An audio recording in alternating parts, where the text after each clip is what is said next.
Assalamualaikum warahmatullahi wabarakatuh. Perkenalkan, nama saya Pratiwi. Saya dari Fakultas Hukum Universitas Bangka Belitung. Nah, di sini saya akan sedikit menarasikan tentang sejarah berlakunya KUHP di Indonesia.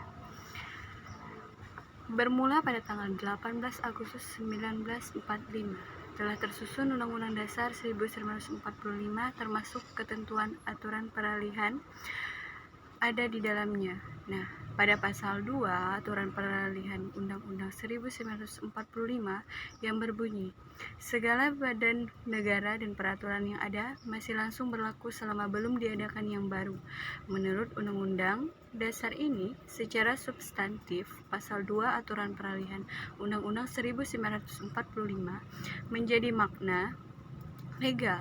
Pertama, terhadap peraturan lama termasuk KUHP masih dinyatakan berlaku sebelum diadakan yang baru. Tindakan ini dilakukan demi kepentingan bersama supaya tidak terjadinya kekosongan kekuasaan. Nah, sebelum kemerdekaan, hukum yang berlaku sebagai hukum positif di Indonesia ialah hukum pidana kolonial. Isi peraturan peralihan Undang-Undang 1945 menyatakan dua makna legal secara substantif, yaitu 1. Peraturan yang ada masih langsung berlaku, yang berarti jika dihubungkan dengan peraturan hukum pidana, yaitu mengakui hak hidup KUHP, yaitu untuk menghindari kekosongan kekuasaan tersebut. Nah, 2. Dinyatakan dapat berlaku selama belum ada peraturan yang baru, bersifatnya sementara. Nah, sebelum ada yang baru. Semangat nasionalisme ditegaskan dalam Peraturan Presiden Nomor 2 Tahun 1945 pada tanggal 10 Oktober 1945 yang mencakup dua pasal, yaitu 1. Segala badan negara dan peraturan yang ada berdirinya Negara Republik Indonesia pada tanggal 1945 sebelum diadakannya yang baru menurut undang-undang masih tetap berlaku asal saja tidak bertentangan dengan undang-undang tersebut. Pasal 2. Peraturan yang ada sampai beralihnya Negara Republik Indonesia pada tanggal 17 Agustus 1945. Presiden dengan tegas menyatakan pembatasan berarti peraturan hukum pidana yang ada sebelum tanggal 17 Agustus 1945. Jiwa dan semangat proklamasi mengandung cita-cita luhur serta memberikan inspirasi atas lahirnya Undang-Undang 1945.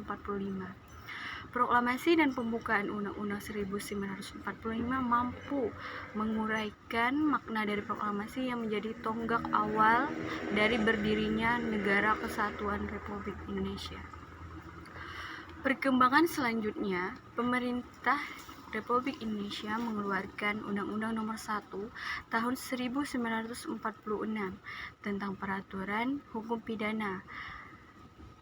Adapun pasal-pasal penting yang berhubungan dengan dasar berlakunya peraturan hukum pidana tersebut adalah sebagai berikut.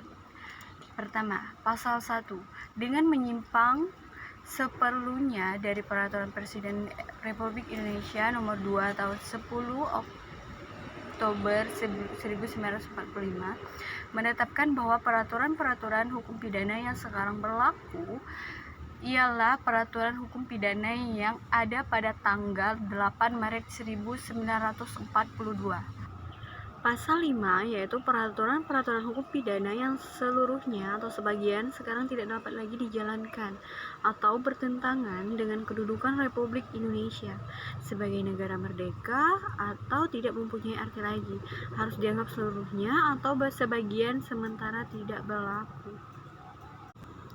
Pasal 6, nama Undang-Undang Hukum Pidana Wetboek van Strafrecht for Nederlands Indië diubah menjadi Wetboek van Strafrecht dan undang-undang tersebut dapat disebut Kitab Undang-Undang Hukum Pidana.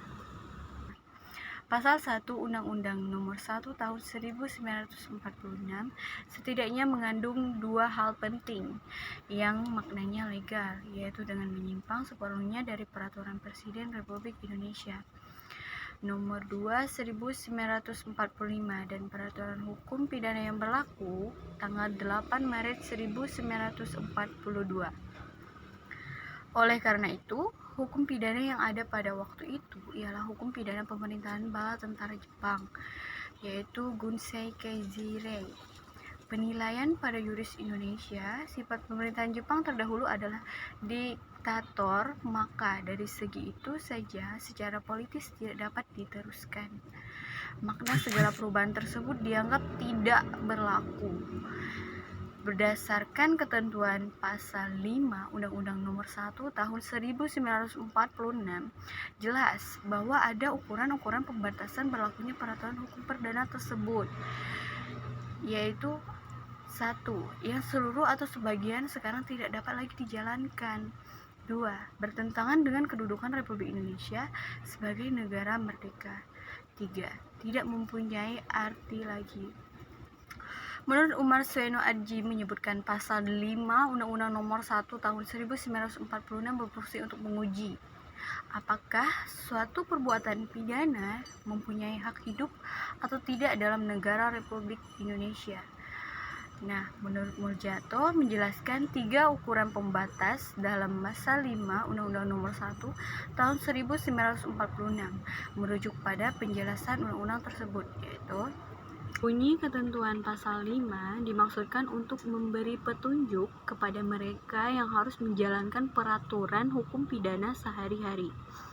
Jalan manakah yang harus ditempuh, yang harus menyesuaikan peraturan lama dengan keadaan sekarang, sebelum peraturan-peraturan itu dapat diubah dan diganti. Pasal 5 merupakan petunjuk menjalankan atau menerapkan KUHP, warisan Belanda, sebelum diubah atau diganti dengan perundang-undangan nasional. Dari sini dapat disimpulkan bahwa dasar berlakunya KUHP di Indonesia tidak terlepas dari makna legal yang diterapkan pada pasal 1 Peraturan Presiden Nomor 2 Tahun 1945 dan pasal 5 Undang-Undang Nomor 1 Tahun 1946, yaitu peraturan hukum pidana KUHP yang ada masih boleh berlaku sepanjang tidak bertentangan dengan undang-undang dan kedudukan negara Republik Indonesia yang merdeka. Nah, sekian dari saya narasi singkat. Saya ucapkan terima kasih. Wassalamualaikum warahmatullahi wabarakatuh.